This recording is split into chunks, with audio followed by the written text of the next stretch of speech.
책에서 이런 이야기를 읽었습니다. 한 사형수에 관한 이야기입니다. 지금 우리나라는 사형 제도가 실제적으로는 폐지된 나라입니다. 사형 선고도 하지 않고 사형 집행도 하지 않습니다. 그러나 과거에는 우리나라가 사형 제도가 있었죠. 과거에 사형 제도가 있을 때 이야기입니다. 한 사람이 여러 사람을 죽였기 때문에 사형 선고를 최종적으로 받았습니다.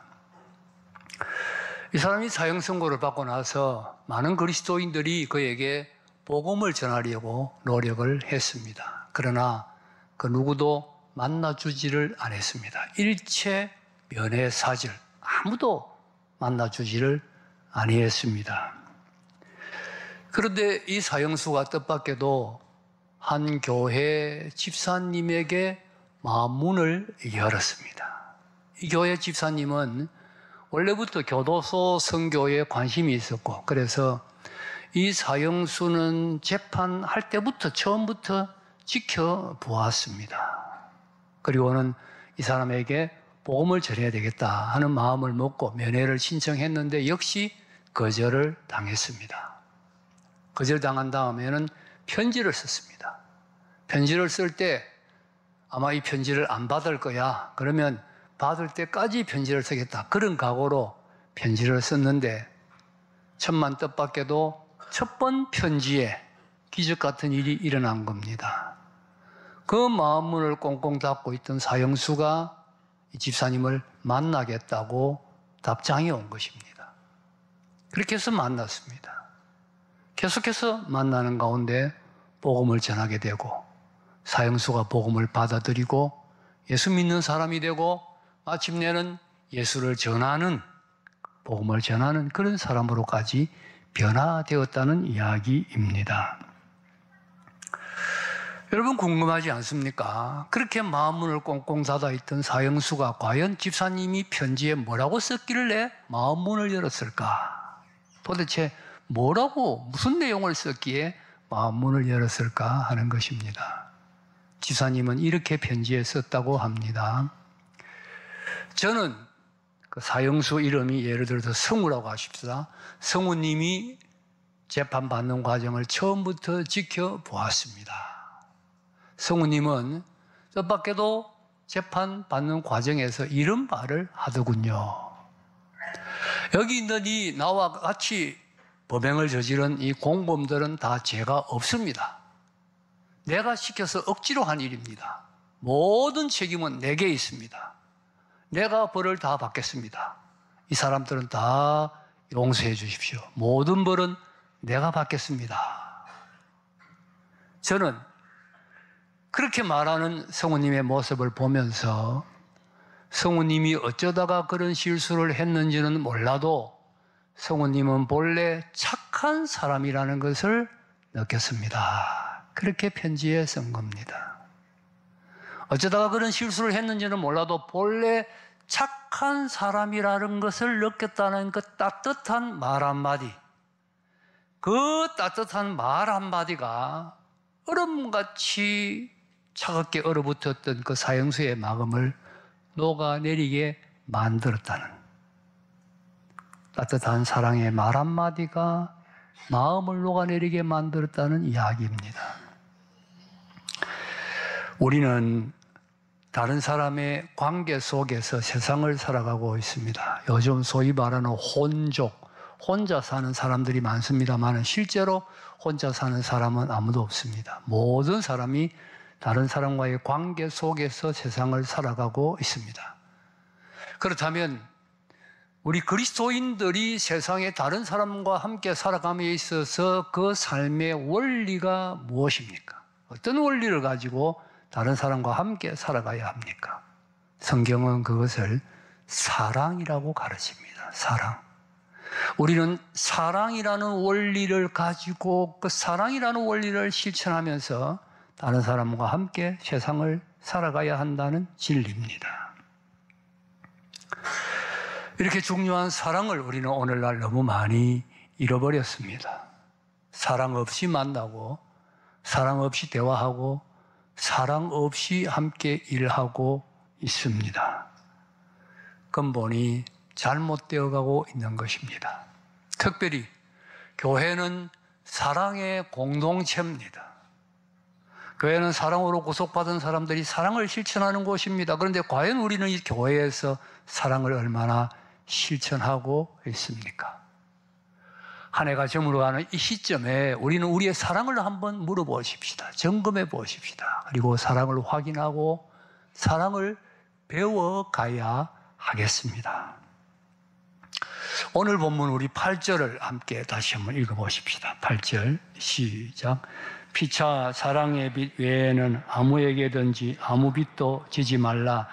남을 사랑하는 자는 율법을 다 이루었느니라. 여기 보니까 피차 사랑의 빛 외에는 아무에게든지 아무 빛도 지지 말라. 그러니 빛을 지지 말라. 그러나 사랑의 빛은 져라. 그런 뜻이 되는 것이지요.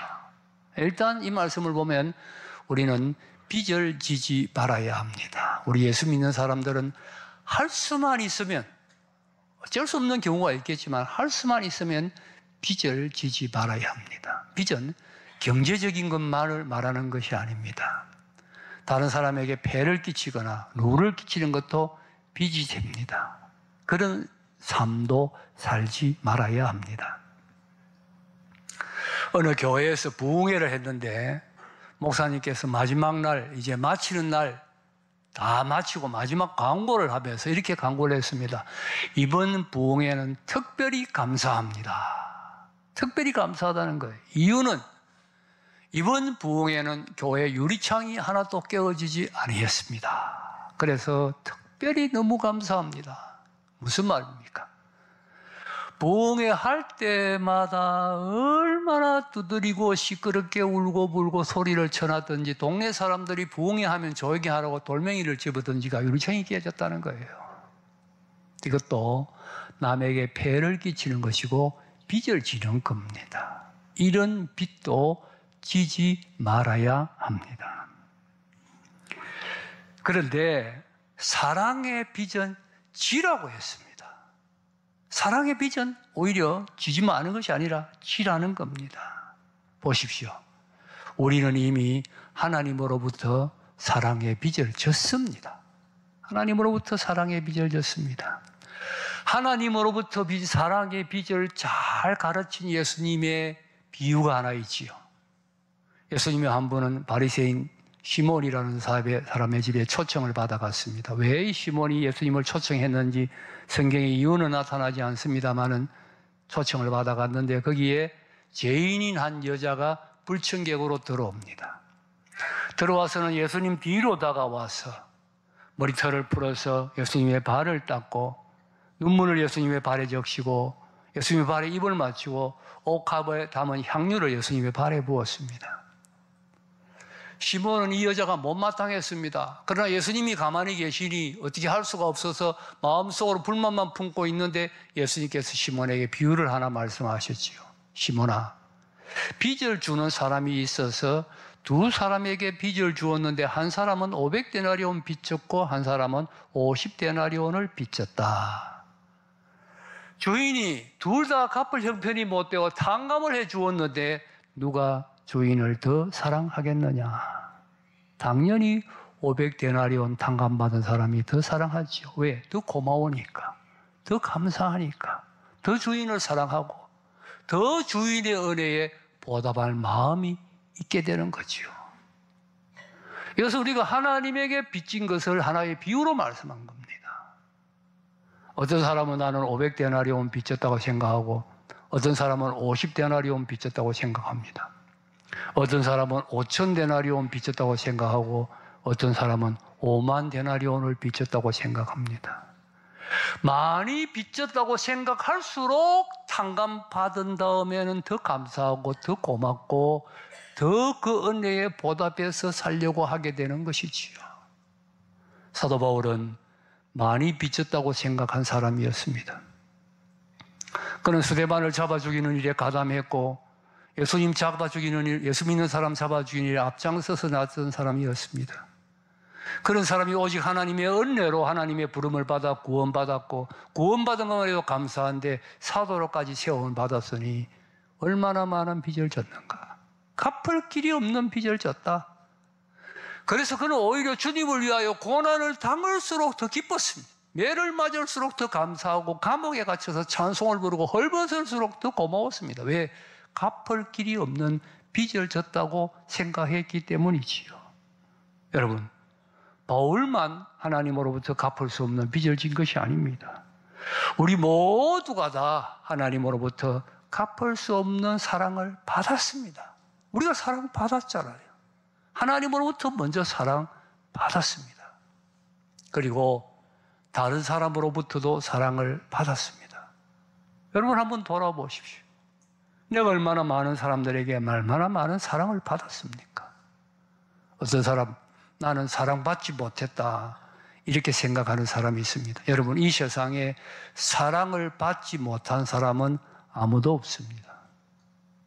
적어도 내가 기억하지 못하는 5살 이전에 누가 나를 사랑해 주지 아니했다면 여기에 살아서 앉아 있을 수 있는 사람이 아무도 없습니다. 누군가가 그때 나를 사랑해 주었기 때문에 내가 지금 이렇게 살아있는 것입니다. 그거 외에도 우리는 많은 사람으로부터 많은 사랑의 빚을 졌습니다. 근본적으로 우리는 이미 사랑받은 사람입니다.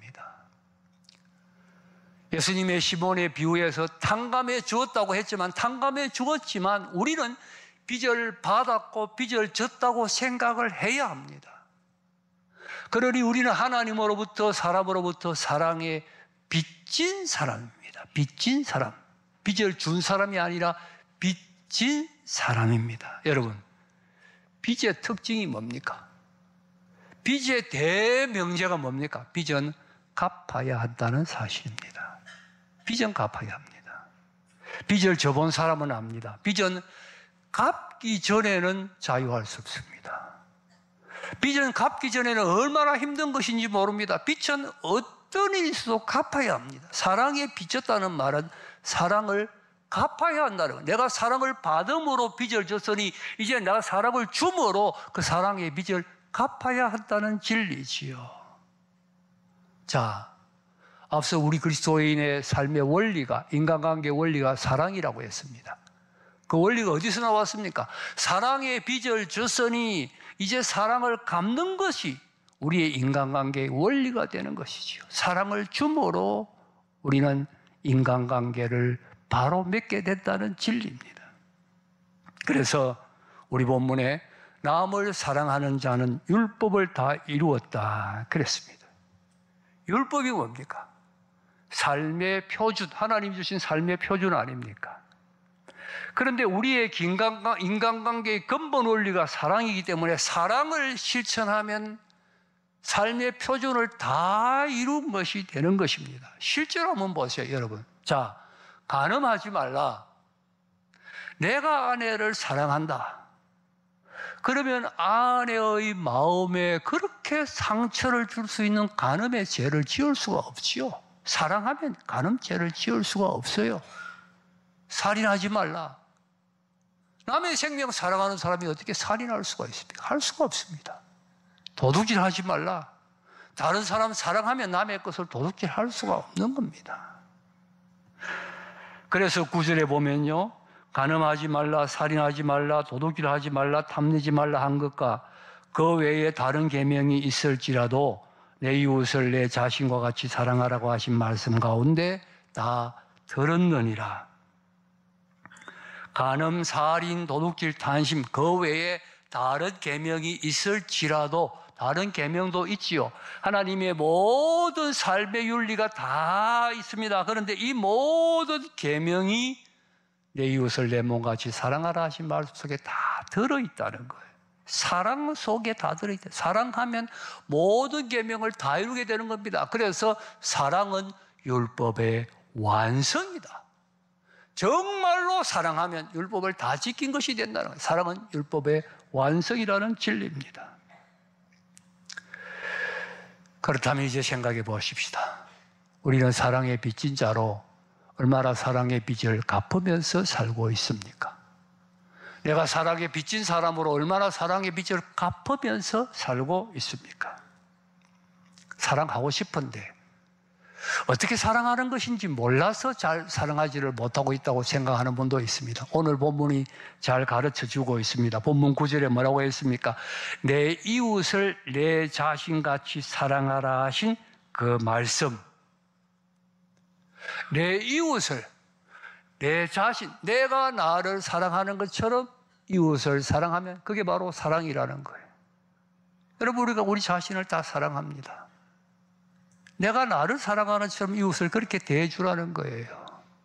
그게 바로 이웃 사랑이라는 것입니다. 예를 들어 보십시다. 여러분, 누군가가 내 약점을 덜추고 약점을 자꾸 이야기하면 기분 안 좋지요. 내 약점 덮어주기를 바라지요. 그게 내 소원이잖아요. 그러면 내가 다른 사람 약점 덮어주면 그게 사랑인 거예요. 덮어주면 사랑이 되는 거예요. 우리는 다른 사람들이 나를 따뜻하게 대해주고 나를 칭찬해주고 나를 격려해주고 내게 위로의 말을 해주기를 원합니다. 간단합니다. 내가 다른 사람 따뜻한 말 해주고 위로의 말을 해주고 격려의 말을 해주고 칭찬의 말을 해주면 그게 이웃 사랑이에요. 그게 사랑이에요. 그런데 우리가 자신을 잘 몰라요. 나는 그렇게 하고 있을 거야 그렇게 생각합니다. 내가 뭐 어때서 나는 다른 사람을 잘 대하고 있지 이렇게 생각합니다. 내 말에 다른 사람이 상처를 받고 내 행동에 다른 사람들이 아픔을 당하는 것을 모르고 있다는 이야기예요. 여러분 자신을 한번 점검해 보기를 원해야 됩니다. 여러분 사람들이 내 주위에 몰려오기를 원합니까? 다른 사람이 나를 가까이 하기를 원합니까? 그렇다면 내가 다른 사람들을 따뜻하게 대하는 거예요. 다른 사람이 내게 가까이 오기를 기피합니까? 가까이 오지 않습니까? 내가 따뜻하지 않는 거예요. 내가 사랑하지 않는 거예요. 여러분 의지적으로 의지를 가지고 말 한마디를 해도 위로하는 말을 하고 격려하는 말을 하고 어떠한 따뜻한 말을 해줘야 됩니다. 그게 그 말 한마디가 사랑이에요. 그 말 한마디가 사람을 살릴 수가 있어요. 앞서 사형수 이야기했지 않습니까? 당신은 본래가 착한 사람이라고 말해주는 그 사랑의 말 한마디가 그 얼어붙은 사형수의 마음도 녹일 수가 있다는 거예요. 말 한마디가 사형입니다. 사랑입니다. 여러분 말 한마디도 위로하고 격려하고 따뜻한 말을 하세요. 이것을 내가 먼저 실천해야 합니다. 교회에 사랑이 없다고 그럽니다. 그런데 한번 보세요. 자, 전부 사랑받기만 원하고 사랑 주는 사람 없으면 거기 어떻게 사랑이 있을 수가 있겠습니까? 그렇지 않습니까? 내가 사랑에 빚진 사람이 다른 사람 아닌 내가 사랑에 빚진 사람으로 내가 다른 사람 만나 위로하고 격려하고 내가 칭찬해주고 내가 다른 사람을 따뜻하게 대해주라는 겁니다. 내가 다른 사람이 내게 대해주기를 원하듯이 다른 사람을 그렇게 대해주라는 거예요. 그게 사랑의 실천이에요. 거기에서 사랑이 생겨나는 거예요. 그게 사랑의 빛의 자로 살아가는 겁니다. 여기서 꼭 한 가지 실천해야 할 것이 있습니다. 사랑의 빚진 자로 사랑을 빚을 갚는다고 하면 내게 잘못한 사람도 사랑해야 한다는 진리입니다. 내게 잘못한 사람,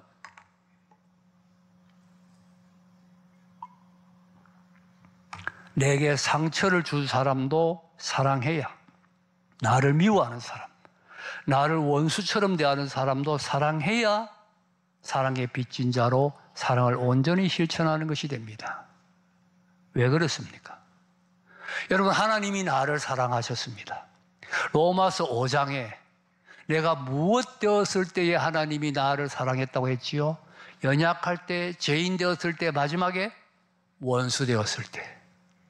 하나님이 나를 원수 되었을 때 사랑했습니다. 내가 하나님과 원수 되어서 하나님의 마음을 아프게 하고 하나님의 마음을 괴롭혀야 할 때 사랑하셨습니다. 그러므로 하나님께 사랑의 빚진 자로 내가 사랑의 빚을 갚기 위해서는 내게 원수처럼 대하는 사람도 사랑해야 제대로 사랑의 빚을 갚을 수가 있는 거예요. 여러분, 예수님께서 이 진리를 두고 1만 달란트 빚진 자의 비유로 말씀하셨지요. 어떤 관리가 왕에게 10,000 달란트 빚을 졌습니다. 여러분, 10,000 달란트라는 것은 천문학적 숫자의 돈입니다. 한 달란트, 금 한 달란트는 6,000 데나리온이고요. 한 데나리온은 노동자 하루 품삯입니다. 그러니 한 데나리온은 노동자 하루 품삯을 10만으로 잡으면 6억입니다. 6억. 그것도 한 달란트가 아니고 1만 달란트면 6조입니다. 천문학적인 숫자예요. 천문학적인 빚을 졌어요. 갚을 길이 없어요. 왕이 불쌍해서 탕감하자, 없는 걸로 해주겠다 그랬습니다. 얼마나 감사하고 얼마나 기쁜 일입니까? 그런데 길에서 자기에게 100데나리온 빚진 동료를 만났습니다. 갚을 수가 없어서 좀 사정을 봐달라고 하는데 사정없이 멱살을 잡고 끌고 가서 감옥에 가두었습니다. 이 이야기를 들었을 때 왕의 마음이 어떠하겠느냐는 거예요. 왕의 마음이. 10,000 달란트를 탕감받았으니 100데나리온은 용서해 주라는 거예요. 여러분, 10,000 달란트 탕감받은 사람이 누굽니까? 나 자신이에요. 나 자신. 내가 하나님으로부터 용서받은 것은 1만 달란트입니다. 1만 달란트. 다른 사람이 내게 상처 준 것은 100데나리온입니다. 10,000 달란트를 탕감받았으니 100데나리온 용서해 주라. 용서해 주라는 거예요. 그래서 예수님께서 원수까지 사랑하라고 하신 것입니다. 원수까지 용서하고 사랑해야 사랑의 빚진 자로 사랑의 실천자가 된다는 진리지요. 원수까지 사랑하라고 하니까 생각나는 이야기가 있습니다. 아주 못된 행동을 하는 남편이 있는데 부인이 잘 대해줘요. 남편을.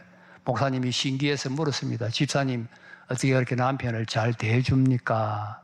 집사님이 대답해, 목사님, 저는 성경 말씀에 있는 대로 합니다. 목사님이 뜻밖의 대답에 궁금해서, 성경에 있는 대로 하다니요? 그게 무슨 말씀이지요? 목사님이 성경에 말씀했지 않습니까? 내 원수를 사랑해라. 남편을 원수 사랑하는 마음으로 사랑해서는 안 되겠지요. 그러나 원수까지 사랑해야 진정으로 사랑하는 겁니다. 나를 해치고 나를 헤아리는 사람이 있는데 내가 사랑하는지 안 하는지 잘 모르겠다 싶은 생각이 들 수가 있을 거예요. 어떻게 생각하면 사랑하고 내가 용서한 것 같고, 어떻게 생각하면 용서하지 못하고 미워하고 있는 것 같고. 여러분, 판단할 수 있는 기준이 하나 있습니다. 기준이 있습니다. 내가 진심으로 그 사람이 잘 되기를 바라면 용서하고 사랑한 겁니다. 그런데 내 마음 한쪽 구석에 그 사람이 잘못되기를 바라는 마음이 있다면 용서하지 못한 겁니다. 사랑하지 않고 있는 겁니다. 잘 되기를 바라야 됩니다. 잘 되도록 기도해야 됩니다. 진심으로 잘 되기를 기도하고 잘 되기를 바랄 때 용서하고 사랑한 것입니다. 우리가 잘 아는 미국의 유명한 대통령 아브라함 링컨, 그에게 정적이 있었는데 그 정적 이름이 스탠톤이라는 사람이었습니다. 이 스탠톤은 링컨을 비난하기로 유명했습니다. 링컨을 고릴라를 닮았다. 그렇게 링컨이 고릴라를 닮았다고 비난하면서 이렇게 말했습니다. 여러분, 고릴라를 보기 위해서는 동물원에 갈 필요가 없습니다. 스프링필드를 링컨이 사는 곳입니다. 스프링필드에 가면 고릴라를 볼 수 있습니다. 이런 식으로 링컨을 비난했던 사람입니다. 도마토 놓고 비난은 책임지고 했던 사람이 스탠톤이라는 사람인데, 링컨이 대통령이 된 다음에 이 정적 원수 같은 스탠톤을 국방부 장관에 임명을 했습니다. 사람들이 깜짝 놀랐죠. 어떻게 저런 철천지 원수 같은 사람을 국방부 장관에 임명할 수가 있느냐. 이게 링컨의 사람됨이에요. 링컨의 통이고 링컨의 사랑이지요. 링컨이 암살을 당했을 때에 그 링컨의 시신 앞에서 가장 목을 메어 울며 슬퍼하며 안타까워했던 사람이 바로 스탠톤이었다고 합니다. 스탠톤은 여기에 인류 역사상 가장 위대한 통치자가 누워있다고 외치면서 슬퍼했다고 합니다. 위대한 사랑의 승리지요. 여러분, 스데반이 돌에 맞아 순교합니다. 재판도 받지 아니하고 이런 억울한 죽음이 어디 있습니까? 아니, 재판도 받지 아니하고 돌로 쳐서 사람을 죽이는 거예요. 그런데 그 스데반이 죽으면서 만약에 이를 갈면서 이놈들 두고 보자 했다면 스데반의 아름다움이 어디에 있겠습니까?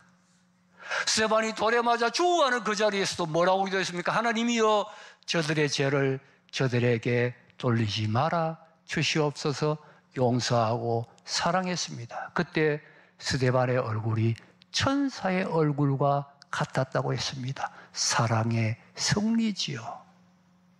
여러분, 어떤 형편에 있든지 미워하면 지는 겁니다.